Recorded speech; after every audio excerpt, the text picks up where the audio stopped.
Hatice. Beni tükönmezlere vak eyledin duçar Hatice. Eyledin duçar Hatice.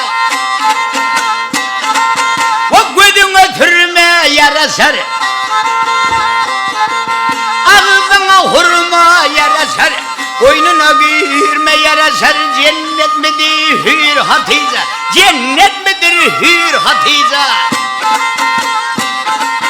Bağına totu umrüler, İyiliğine cahil cümrüler.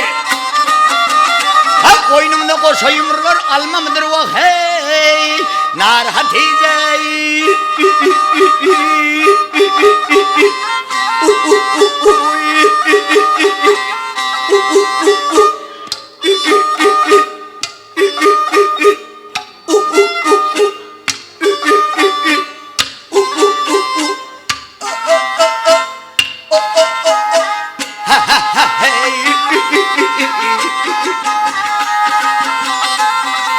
Yatiredim dan yeline, uygunup men can fethine, Zülfü düşer yen fethine, taşları şamar Hatice, saçlarım tartar Hatice.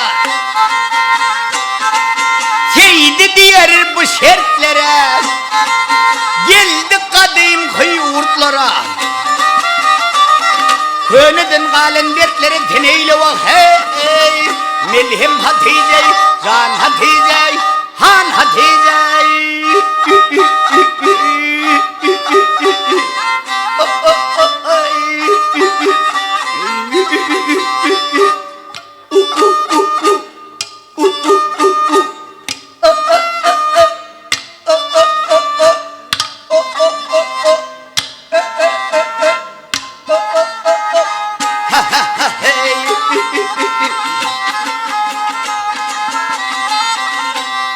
Hara hare bacak sen berine bak at niyet üstünü çek seninle bir zat var vah hey can Hatice han Hatice vak derdim derman Hatice.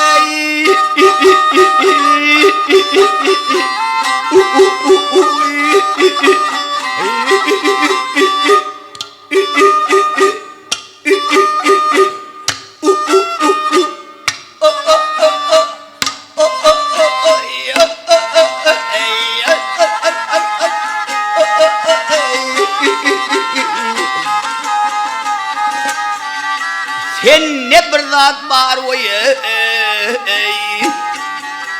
can Hatice.